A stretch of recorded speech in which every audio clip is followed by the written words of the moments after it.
June 22 ఒక person శవాన్ని పాతిపెట్టిన place కి వెళ్లి తవ్వడం స్టార్ట్ చేశాడు. తన దగ్గర ఉన్న కెమెరాతో కొన్ని ఫొటోస్ తీసుకుంటాడు. ఆ అస్థిపంజరం నుంచి కొన్ని రిమైన్స్ ని కలెక్ట్ చేసుకుంటాడు. ఆ ఫొటోస్ ని తీసుకొని పోలీస్ స్టేషన్ కి వెళ్తాడు. కన్ఫెస్ చేస్తాడు, నేను కొన్ని వందల శవాలని పాతిపెట్టానని చెప్తాడు. ధర్మస్థల ఈ పేరు వినగానే ఒక దివ్యత అని అనిపిస్తుంది, కానీ ఒక రకమైన మిస్టరీస్ కూడా ఉన్నాయి. 2012 Soujanya case. 17 years old girl college student evening walk అని వెళ్తే కిడ్నాప్ చేసి బ్రూటల్ గా అత్యాచారం చేసి చంపేశారు.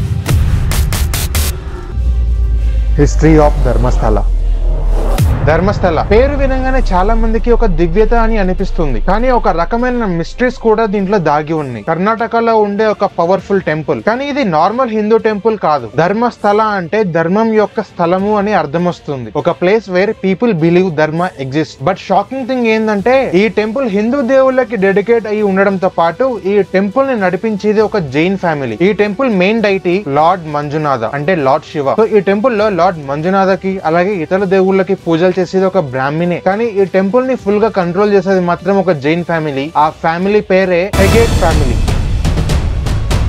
టెంపుల్ లొకేషన్ కర్ణాటకలో దక్షిణ కన్నడ డిస్ట్రిక్ట్ లో బెల్దన్గాడి అనే చిన్న టౌన్ దగ్గర ఉంటుంది. నియరెస్ట్ సిటీ ఏంటంటే మ్యాంగళూరు, అరౌండ్ 75 kilometers ఉంటుంది. టెంపుల్ సరౌండింగ్స్ చూడగానే మొత్తం full western ghat hills and deep forest. ఈ ఫారెస్ట్ లోనే చాలా డార్క్ సీక్రెట్స్ దాగి ఉన్నాయి. 800 years బ్యాక్ ఒక జైన్ చిఫ్టెన్ భీర్మానా పర్గెట్ ఇక్కడ రూల్ చేసేవాడు. ఒక రోజు ఆయన డ్రీమ్ లో 5 గార్డియన్ స్పిరిట్స్ కనిపించాయి. మీ భూమిలో ధర్మం కోసం ఒక స్థలం డెడికేట్ చేయాలని చెప్పారు. ఆయన యాక్సెప్ట్ చేసి స్మాల్ ప్లేస్ ని బిల్డ్ చేశారు. దాని పేరే ధర్మస్థల. ఆ తర్వాత లెజెండ్స్ ప్రకారం లార్డ్ మంజునాథన్ కూడా స్పిరిచువల్ గా ఇక్కడ మేనిఫెస్ట్ అయ్యాడని అండ్ శివలింగాన్ని ప్రతిష్ఠించి అప్పటి నుంచి ఈ స్థలం ధార్మికంగా ఫేమస్ అయిపోయింది. హిందూ దేవుళ్ళకి రిచువల్స్ హిందూ బ్రాహ్మిన్స్ చేస్తారు, కానీ టెంపుల్ యొక్క టోటల్ కంట్రోల్ జైన్ ఫ్యామిలీ చేస్తుంది. ఈ కాంబినేషన్ ఇండియాలో చాలా రేర్. ప్రెసెంట్ గా వీరేంద్ర హెగేడ్ అనే ఒక వ్యక్తి ఈ టెంపుల్ ని కంట్రోల్ చేస్తున్నాడు, అంటే అడ్మినిస్ట్రేట్ చేస్తున్నాడు from 1968. So he is not just a temple head, he is a political, spiritual and social power house in Karnataka. ఈ టెంపుల్ గవర్నమెంట్ కంట్రోల్ లో కూడా లేదు. అంతేకాదు కాస్ట్, రిలీజియన్స్ అనే బార్డర్స్ ని కూడా క్రాస్ చేసి ముస్లిమ్స్, క్రిస్టియన్స్ ఇక్కడికి వస్తూ ఉంటారు బ్లెస్సింగ్స్ కోసం. బట్ క్వశ్చన్ ఇది కాదు టెంపుల్ ఎలా ఆపరేట్ చేస్తుందని, కానీ ఈ రియల్ క్వశ్చన్ ఏంటంటే ఈ దేవుడి స్థలానికి, ఆ ఫారెస్ట్ కి, ఈ ప్రైవేట్ కంట్రోల్ కి ఎలా డార్క్ స్టోరీస్ కనెక్ట్ అయ్యాయని. ఈ టెంపుల్ లో ఉన్న మిస్టీరియస్ గ్లో కన్నా చాలా మందికి తెలియని డార్క్ షాడో కూడా ఉందని చెప్పారు. And now we're entering into that dark shadows. ఈ ధర్మస్థలపై పడిన first documented allegation 1986 Padmalatha case. First known allegation, ఒక PU student Padmalatha suddenly missing అయిపోయింది. 56 రోజుల తర్వాత తన బాడీ నేత్రవతి లివర్ లో దొరికింది. నేకెడ్ హ్యాండ్స్ అండ్ లెగ్స్ టై అయి ఉన్నాయి. CID ఇన్వెస్టిగేషన్ అయిపోయింది, కానీ కేస్ కి జస్టిస్ మాత్రం రాలేదు. అన్ట్రేస్డ్ అని చెప్పి కేస్ ని క్లోజ్ చేశారు. ఈ కేసు వల్ల చాలా మందికి ఒక డౌట్ వచ్చింది. సో ఈ ప్రదేశంలో ఏమో జరిగింది, కానీ అదేందో చెప్పలేకపోతున్నారని. సెకండ్ ఎలిగేషన్ 1990s లో వచ్చింది. ఉమెన్స్ మిస్ అవుతున్నారు, గుర్తు తెలియని మరణాలు జరుగుతున్నాయి. పద్మలత తర్వాత 90s లో చాలా ట్రైబల్ ఉమెన్, సేవా girls and local hostel students కూడా మిస్టీరియస్ గా మిస్ అయిపోవడం స్టార్ట్ అయింది. బాడీస్ దొరికిన కేసెస్ లో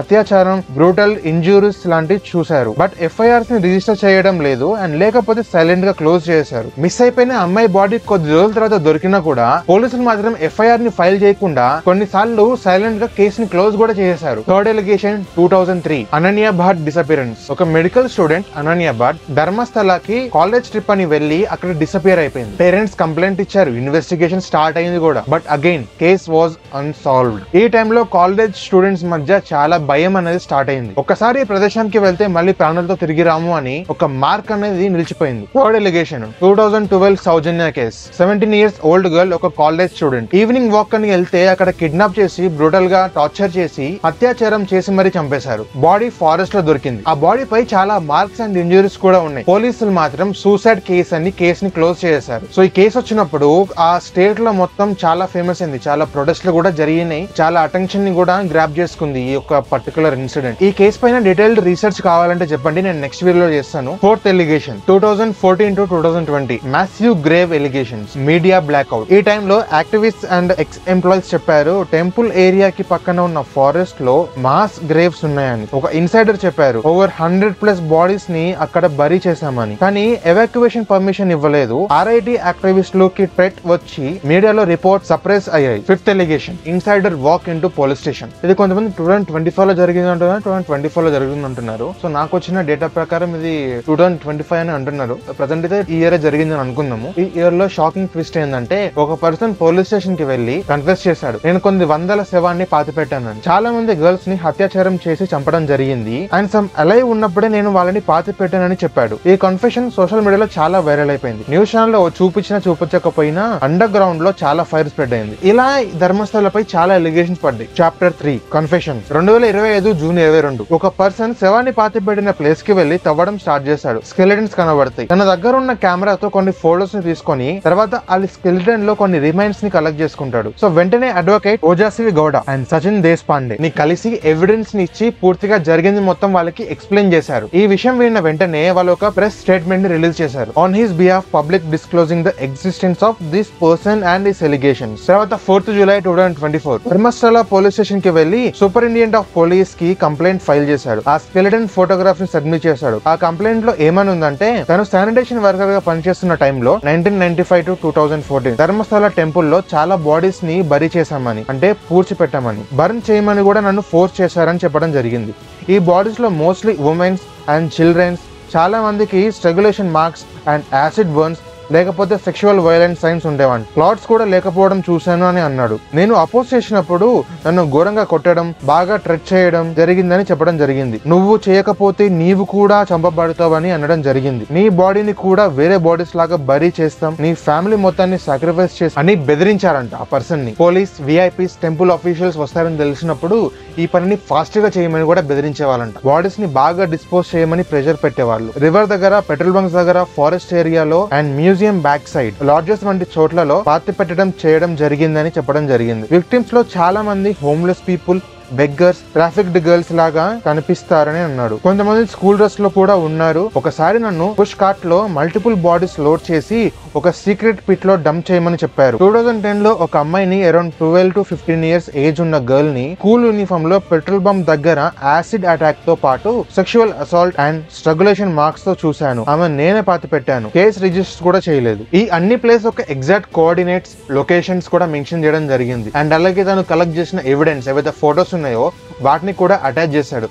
దాంతో పాటు ఒక లైన్ కూడా మెన్షన్ ఉంది, నాకు విట్నెస్ ప్రొటెక్షన్ కావాలి, నా లైఫ్ కి థ్రెట్ ఉంది ఒకవేళ ఈ విషయం బయటకు వస్తే అని మెన్షన్ చేశాడు. నా జీవితంకి థ్రెట్ ఉందని క్లియర్ గా చెప్పాడు. చాలా మంది ఇన్ఫ్లుయెన్షియల్ పర్సన్స్ ఇన్వాల్వ్డ్ ఉన్నారని అన్నాడు. Chapter 4 police action. తను ఇలా కంప్లైంట్ ఇవ్వగానే ఆ రోజే పోలీసులు ఇమీడియట్ గా ఎఫ్ఐఆర్ ని రిజిస్టర్ చేయడం జరిగింది. కానీ షాకింగ్ ఏంటంటే ఎఫ్ఐఆర్ లో మర్డర్, సెక్షువల్ అసాల్ట్, ఇల్లీగల్ గా శవాన్ని పాతి పెట్టడం మీద కాదు, వాళ్ళు సెక్షన్ 211A మీద కేసు పెట్టారు. ఇది ఏంటంటే ఫాల్స్ అక్యూషన్ కి వాడటం జరుగుతుంది. అంటే ఫస్ట్ పోలీసులే డౌట్ గా ఉన్నారు, వీడు చెప్తుంది నిజమా కాదా అని. ఫోటోస్ తో పాటు వస్తే కూడా వీడు చెప్తుంది నిజమా కాదా అని పోలీసులు డౌట్ తో ఉన్నారంట. ఈ విషయం పబ్లిక్ అండ్ లీగల్ ఎక్స్పర్ట్ కి చాలా షాకింగ్ గా అనిపించింది. GPS location and skeleton photos ఇచ్చినా కూడా పోలీసులు అక్కడికి వెళ్ళలేదు. రీజన్ ఏంటంటే మెజిస్ట్రేట్ పర్మిషన్ కోసం వెయిట్ చేస్తున్నాం అని అన్నారంట. యాజ్ ఇఫ్ వాళ్ళు కేసుని డిలే చేయాలని ట్రై చేస్తున్నట్టు అనిపిస్తున్న ఫీలింగ్. కన్ఫెసర్ చాలా క్లియర్ గా చెప్పాడు, ఇది బయటకు వచ్చిందంటే నా లైఫ్ కి చాలా థ్రెట్ ఉంది, చాలా పెద్ద ఇన్ఫ్లుయెన్స్డ్ పర్సన్స్ ఇన్వాల్వ్ అయి ఉన్నారని. అయినా గానీ కన్ఫెసర్ కి విట్నెస్ ప్రొటెక్షన్ మాత్రం ఇవ్వలేదు. ఇలా ప్రొటెక్షన్ ఇవ్వకపోవడంతో 9th జూలై తను కోర్ట్ కి అటెండ్ అవ్వాల్సి ఉంది. కానీ భయంతో తను కోర్ట్ కి వెళ్ళలేదు. సో ఆ తర్వాత జూన్ 11th కన్ఫెసర్ కోర్ట్ కి రావడం జరిగింది విత్ ఫుల్ పోలీస్ ప్రొటెక్షన్. ఆయన ఫేస్ కవర్ చేయబడింది బ్లాక్ హుడీతో. సో మీడియాకి కూడా తన ఐడెంటిటీ రివీల్ కానికుండా ట్రై చేశారు. ఆయన టెస్టిమోనీని సెక్షన్ 183 ఆఫ్ BNSS కింద రికార్డ్ చేశారు. ఇదేంటంటే సీరియస్ కేసులో మెజిస్ట్రేట్ ముందు కన్ఫెషన్ లాగా లీగల్ గా రికార్డ్ చేయడం. మోస్ట్ షాకింగ్ పార్ట్ ఏంటంటే ఈ వ్యక్తి యొక్క హ్యూమన్ స్కెలిటన్ ని కోర్ట్ కి తీసుకొని వచ్చాడు. అవును, మీరు వింటుంది నిజమే. ఈసారి పోలీస్ స్టేషన్ లాగా ఫోటోస్ ని తీసుకురాలేదు, రియల్ స్కెలిటన్ ని కోర్ట్ కి తీసుకోవడం జరిగింది. కోర్ట్ అఫీషియల్స్ కూడా చాలా షాక్ అయ్యారు. తను చేసిన ఈ స్టెప్ వల్ల తన ఎలిగేషన్స్ కి స్ట్రాంగ్ క్రెడిబిలిటీ వచ్చింది. ఆయన లాయర్ చెప్పారు, ఇంకా చాలా ఎవిడెన్స్ ఉన్నాయి, ముందు తీసుకొస్తాం, నెక్స్ట్ స్టేజ్ లో విక్టిమ్ స్కెలిటన్స్ కూడా కోర్ట్ కి ఇవ్వడానికి రెడీగా ఉన్నాయి అని అన్నాడు. ఇలా అనడం వల్ల ఈ కేసులో ఇన్ఫర్మేషన్ ఒక టర్నింగ్ పాయింట్ గా వర్క్ చేసింది. ఎందుకంటే కంప్లైంట్ వర్బల్ గా ఉండడం అఫీషియల్ కోర్ట్ రికార్డెడ్ స్టేట్మెంట్ గా మారింది. తన చేతుల్లో ఫిజికల్ ఎవిడెన్స్ తీసుకురావడంతో ఇప్పుడు సిస్టమ్ యాక్షన్ తీసుకోవడం కంపల్సరీ అయిపోయింది. వాళ్ళు దాన్ని ఇగ్నోర్ చేయలేరు కదా. తర్వాత తను కోర్టు నుండి బయటకి వస్తున్నప్పుడు ఒక రిపోర్టర్ అనేది అడగడం జరిగింది, ఇన్ని సంవత్సరాల తర్వాత ఇప్పుడెందుకు బయటకు వచ్చి ఈ నిజాలు చెప్తున్నావు అని కన్ఫెసర్ ని అడగడం జరిగింది. తను ఏమన్నాడంటే, నా మనస్సాక్షి నన్ను చాలా సంవత్సరాల నుంచి బాధిస్తోంది. నేను దాచిన ఆ అమ్మాయిల పిల్లల ముఖాలు ఇప్పటికీ నా కళ్ళ ముందు నిలబడుతూనే ఉంటాయి. ఈ పాపంతో ఇంకా నేను జీవించలేను. నేను నిజంగా చెప్పాలని వచ్చాను. ఒక్క రాత్రి అయినా నేను శాంతిగా ప్రశాంతంగా నిద్రపోవాలనుకుంటున్నాను అని చెప్పాడు. జూలై 14 పోలీసులు అఫీషియల్ గా స్టేట్మెంట్ ని రికార్డ్ చేయడం జరిగింది under section 161 CrPC. But shocking part ఏంటంటే ఈ స్టేట్మెంట్ లీక్ అయింది. కొన్ని పార్ట్స్ యూట్యూబ్ లో కూడా వచ్చాయి. ఇది కాన్ఫిడెన్షియాలిటీకి, వైలేషన్ కి, కన్ఫెసర్ లైఫ్ కి రిస్క్ క్రియేట్ చేసింది. లాయర్ కూడా సీరియస్ గా అపోజ్ చేశారు. పోలీస్ మీద నెగ్లిజెన్స్ కొన్ని ఎలిగేషన్స్ వేశారు. కంప్లైంట్ ఇచ్చిన 15 days తర్వాత పోలీసులు దీన్ని ఏమీ పట్టించుకోలేదు. ఎటువంటి డీటెయిల్స్ ని పట్టుకోవడం కానివ్వండి, ఎవరైనా అరెస్ట్ చేయడం కానివ్వండి, ఎటువంటి యాక్షన్స్ ని తీసుకోలేదు. పబ్లిక్ ప్రెషర్ వల్ల గవర్నమెంట్ జూలై 19th SIT ని ఫామ్ చేసింది. అండ్ అప్పుడే యాక్చువల్ ఇన్వెస్టిగేషన్ స్టార్ట్ అయింది. ఈ SIT అంటే ఏంది? ఈ ఇన్సిడెంట్ పైన ఇంకో వీడియో కావాలంటే కింద కామెంట్ చేయండి. నేను compulsory in detailed which research proof తో నెక్స్ట్ వీడియోలో చేయడానికి అయితే ప్రయత్నిస్తాను. ఇక్కడ వరకు మీరు ఈ వీడియో చూసారంటే నేను ప్రొవైడ్ చేసిన ఇన్ఫర్మేషన్ మీకు నచ్చే ఉంటుంది. ఒకవేళ నా రీసెర్చ్ మీకు నచ్చినట్టయితే, నేను ప్రొవైడ్ చేసే ఇన్ఫర్మేషన్ మీకు నచ్చినట్టయితే సబ్స్క్రైబ్ చేసుకుంటారని కోరుకుంటూ, అలాగే ఏమైనా కంప్లైంట్స్ కానివ్వండి, తిట్లు కానివ్వండి, ఏమైనా ఉంటే కింద కామెంట్ సెక్షన్ లో తెలపండి.